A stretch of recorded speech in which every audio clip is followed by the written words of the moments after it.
But basically what we designed the power of leadership for is to teach basically four main ideas. One is the importance of trust. When the top performers come out, the first thing out of their mouths often are words that create distrust. So it creates a situation where you can examine that experience and point out its effect on the midders and the greamers.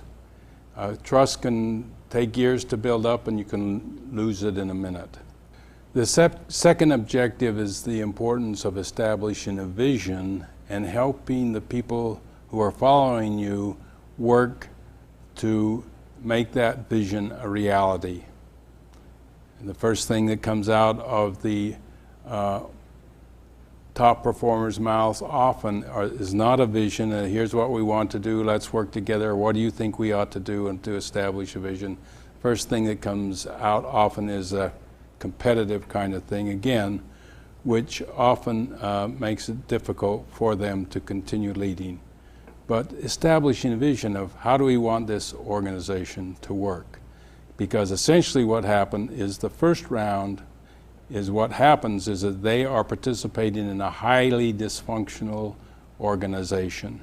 It's competitive, communication is restricted, it's hierarchical, there are a whole bunch of things that make it a dysfunctional organization. And so by the time they reach the rulemaking session, that dysfunctionality has infected almost everyone, and the challenge for the leader is to build trust and to establish a vision and see if they can go on from there. The third notion is that leaders must manage expectations. In this simulation, there's asymmetry between the wealth of the top performers and the wealth of the greamers and the midders. And what research shows is the problem is that it's the perceived size of that gap that's more important, that causes the problems, rather than the actual gap itself. So if the gap is made clear, if their expectations are managed and they know what to expect, and that perceived gap does not get distorted, then often it's possible to work with this asymmetry. I'm not suggesting that this asymmetry is necessarily a good thing, but the fact of the matter is that in most corporations in the world, in most situations, there is often an asymmetry of power and wealth, and leaders must be able to lead in that situation. And so manage their expectations, making known what the actual gap is, how it can be closed. That's going to help reduce the number of problems, rather than just let the perception develop that's not probably very accurate.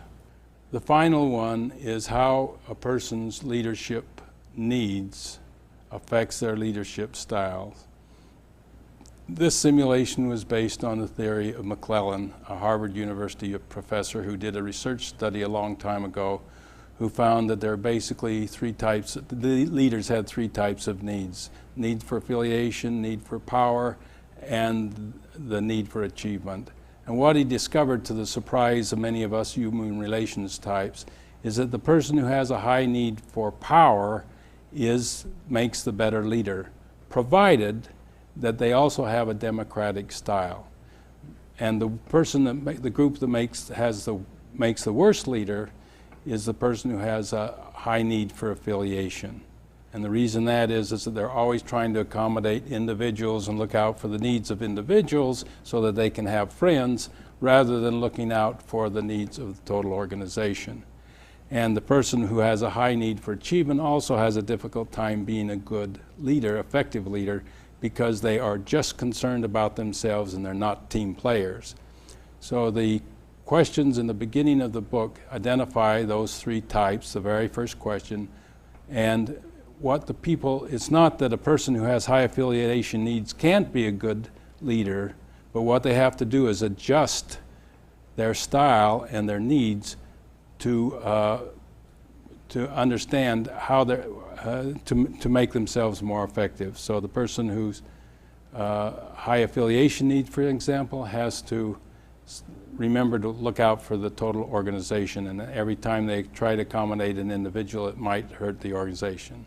The person who has high achievement needs has to learn how to work as a team, and the person with high power needs knows that they are going to likely be the most effective leader, but they will not be the most effective leader unless they use a democratic style of leadership.